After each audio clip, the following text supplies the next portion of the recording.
Presidente Duterte ay hindi wanted ng Interpol. Task force yung Interpol at walang kaalam-alam yung commissioner ng Interpol. Ang sabi nga ng Interpol, si Presidente Duterte ay hindi wanted ng Interpol. Wanted daw siya ng ICC. Pinadala lang daw sa kanila. As a matter of fact, under Article 97, Section 4 of Interpol's own rules on the processing of data, it is very clear that there are so many requirements before any action can be taken. Kung pwede, ipakita natin ang itsura ng isang diffusion versus isang red notice. Ibang-iba po yun. Ni walang red notice at yung diffusion, parang sabi nga ni VP, parang tinimbre lang sa mga kasama sa Interpol ng mga miyembro. Hindi dinaan sa mismong review.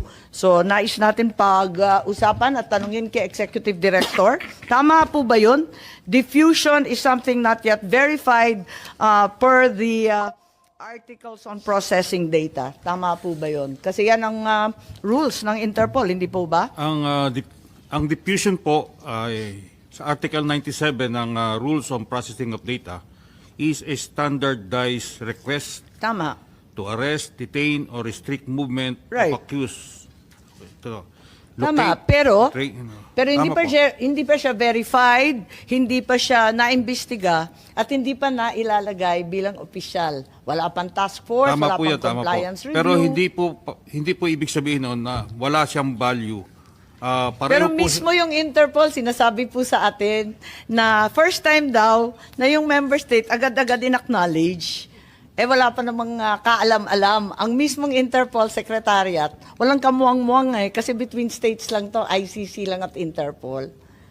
Whether it is a red notice or wanted person diffusion, obligado po tayong mag-comply. Hence, our job in the NCB is to distribute the diffusion notice. Nandyan, pinapakita natin yung red notice sample versus yung diffusion order. Ibang-iba po, di ba, yung itsura? Magkaiba po. Magkaiba, yung kay Arnie Teves yan, tsaka ito kay PRRD, ibang-iba po. Magkaiba po. Talagang hindi sila. Magkaiba So, po. admitido po ninyo, walang red notice? Yung red notice po, wala po siyang red notice. Walang dumating, merong tinatawag po na O, tama. red diffusion. Kung ganon, sinasabi, tulad ng sinabi ni VP, maobligasyon ang ating pamahalaan mag-cooperate, tumulong sa lahat ng request.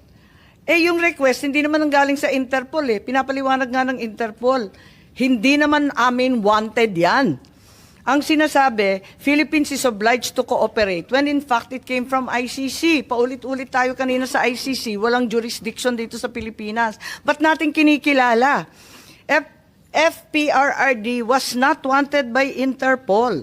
It was neither verified or approved. Hanapin mo sa buong database ng Interpol, walang lumalabas. Hanggang ngayon, it's not there. Read out the email address from the letter.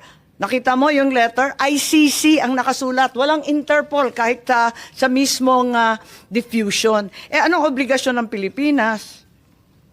Kapag hindi tayo nag-comply sa isang diffusion, anong mangyayari sa atin? Hindi na tayo bahagi ng Interpol? Paparusahan tayo? May parusa po ba? Not necessarily. Hindi po ganon. Kapag diffusion, what will happen?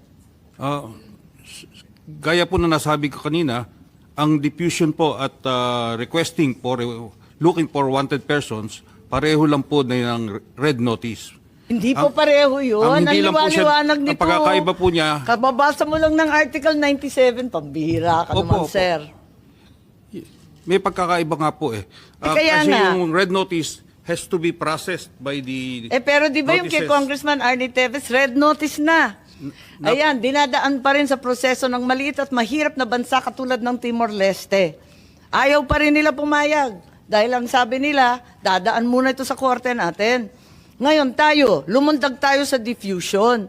Ano bang commitment natin? Anong mangyayari sa atin? Sinabi na natin, ICC has no jurisdiction.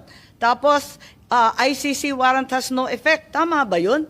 Di ano ngayon yung Interpol? May obligasyon ba tayo sa Interpol? Diffusion pa lang to. Obligado po. Obligado. Bakit? Obligado. Anong mangyayari kung di tayo sumunod? Katulad din po yan ng mga ibang red notices na hindi natin nakukuha, but obligado rin po tayo. to Ano nga work on mangyayari? Anong parusa? Papaluin ba tayo? Tatanggalin ba tayo sa Interpol? Iisnabi na tayo ng buong kapulisan ng buong mundo? Hindi ko po masasagot yung gagawin ng Interpol sa atin, but masasabi ko po we have to comply with both the diffusion and the red notice. You have to. We need to. At we the need risk to. of what sanction? We need to. We need to. Ayan po yung We Okay. exert our maximum effort to comply with those requests. Nakakagulat lang po dahil kasi eto nga may obligasyon daw pero diffusion lang to at sabi ng Interpol first time daw nga nila na diffusion pa lang lumundag na at